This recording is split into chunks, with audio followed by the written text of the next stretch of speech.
قل هل يستوي الذين يعلمون والذين لا يعلمون إنما يتذكر أولو الألباب.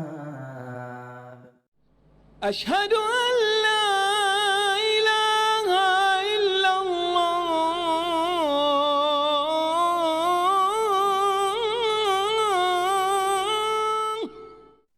الحمد لله رب العالمين والعاقبة للمتقين ولا عدوان إلا على الظالمين والصلاة والسلام على عبد الله ورسوله وخيرته من خلقه محمد وعلى آله وأصحابه ومن اقتفى أثره إلى يوم الدين. أما بعد، فباب ليلة القدر.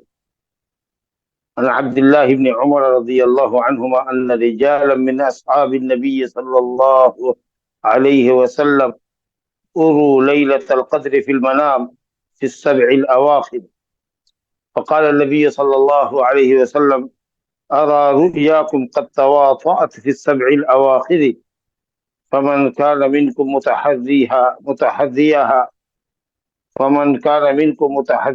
فليتحرها في السبع الأواخر.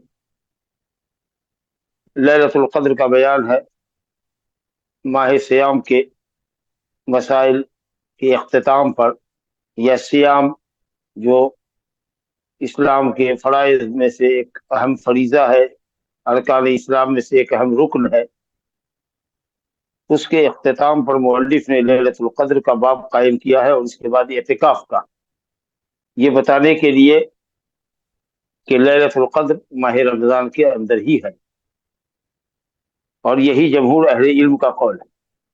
کچھ لوگ یہ کہتے ہیں کہ یہ سال بھر کے اندر مخفی ہے، یہ بات غلط ہے، کیونکہ اللہ رب العالمین نے لیلۃ القدر کے تعلق سے فرمایا: شہر رمضان الذی انا انزلناہ فی لیلۃ القدر، ہم نے قرآن مجید کو لیلۃ القدر میں اتارا، اور یہ لیلۃ القدر کس مہینے میں ہے؟ اللہ نے فرمایا دوسرے مقام پر: شہر رمضان الذی انزل فیہ القرآن، رمضان کا مہینہ ہی وہ مہینہ ہے جس میں ہم نے قرآن کو نازل فرمایا، یا جس میں قرآن نازل کیا گیا۔ تو معلوم یہ ہوا کہ لیلۃ القدر رمضان کے اندر ہی ہے، نہ کہ سال بھر۔ اس کو قدر کہا گیا ہے، قدر کے معنی عزت اور احترام کی رات، کیونکہ یہ عزت و احترام کی رات ہے۔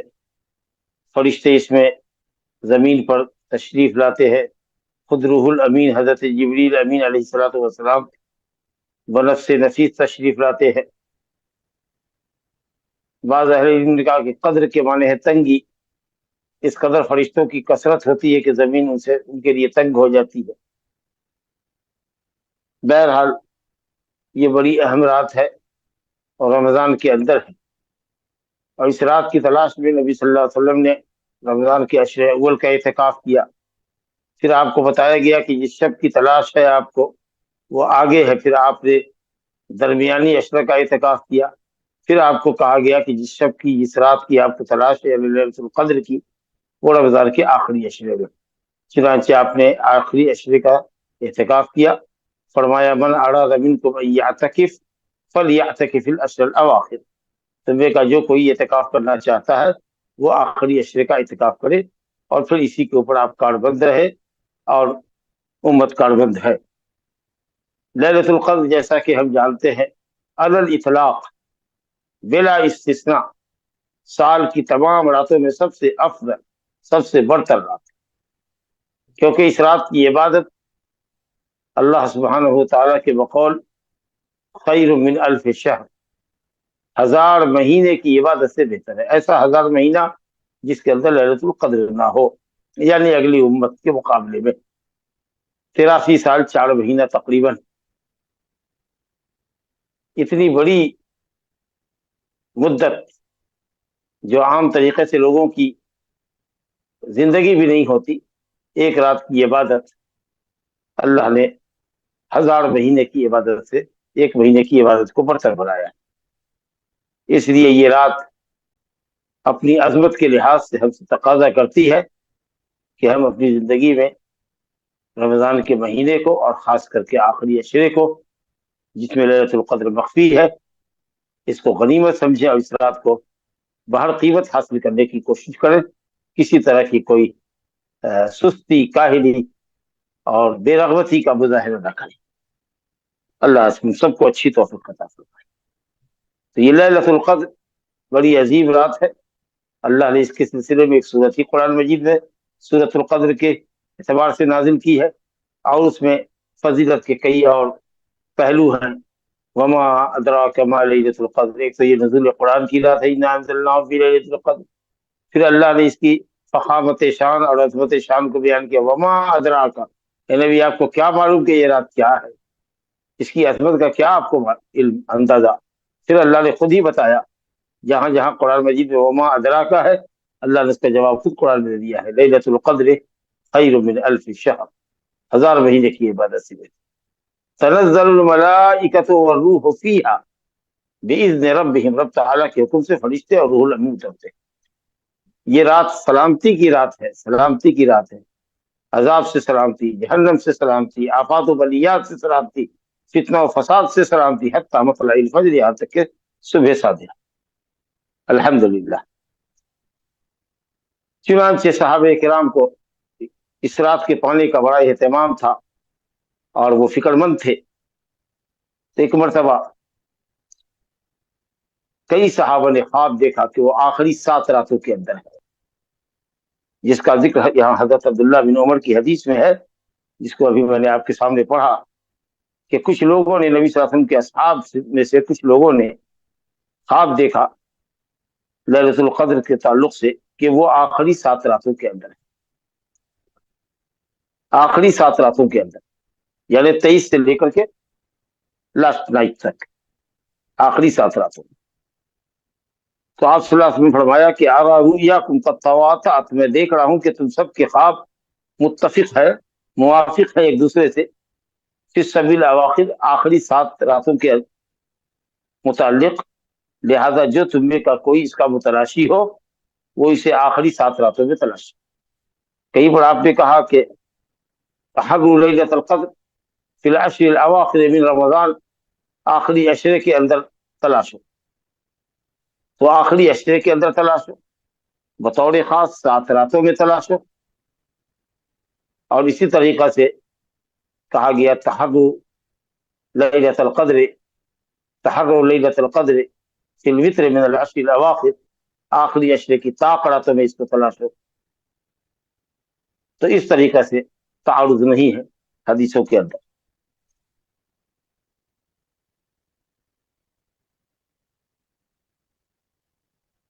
آگے دوسری جو حدیث ہے ہمارے سامنے حضرت عائشہ رضی اللہ عنہا کی، اس میں رسول اللہ صلی اللہ علیہ وسلم نے بڑے واضح انداز سے فرما دیا ہے، ایک دم نص صریح ہے. تحروا لیلۃ القدر فی الوتر من العشر الاواخر، آخری عشرے کی طاق راتوں میں اور نائٹس کے اندر، 21ویں، 23ویں، 25ویں، 27ویں اور 29ویں رات کے اندر اس کو تلاش. اس باب کی سب سے واضح اور صریح ترین روایت یہی. بر صغیر میں ہمیشہ علماء اہل حدیث کا یہی موقف رہا کہ آخری عشرے کی اور نائٹ کے اندر ہے، طاق راتوں کے اندر. میرا خیال ہے میرے محدود علم کے مطابق شیخ الاسلام ابن تیمیہ رحمۃ اللہ علیہ نے اور ان کے بعد کے علماء نے، اور خاص کر کے علماء حنابلہ نے، علماء کرام مفتیان نظام نے یہ کہا کہ صاحب آخری عشرے کی تمام راتوں کے اندر اس کو تلاشنا چاہیے، جفت راتوں کے اندر بھی تلاشے، لیکن طاق راتوں میں ہونے کا زیادہ امکان ہے. جبکہ علماء اہل حدیث ہند میں یہ کہتے رہے، اور بعض محققین اور علماء عرب بھی کہتے ہیں کہ صرف اور نائٹ کے اندر، جفت راتوں کے اندر نہیں ہے. اصل میں یہ معاملہ اس لیے کھڑا ہوا کہ بعض روایتوں میں ہے کہ التمسوها فی تاسعۃ تبقى، ایسی رات میں تلاشو جو مہینے میں باقی راتوں میں 9ویں رات ہو. باقی راتوں میں یعنی مہینے میں اب جو راتیں بچ گئی ہیں اس کی وہ 9ویں رات. فی سابعۃ تبقى، 7ویں رات میں تلاشو جو باقی مادہ ہے، یعنی مہینے کی باقی مادہ راتوں میں 7ویں رات. فی خامسۃ تبقى،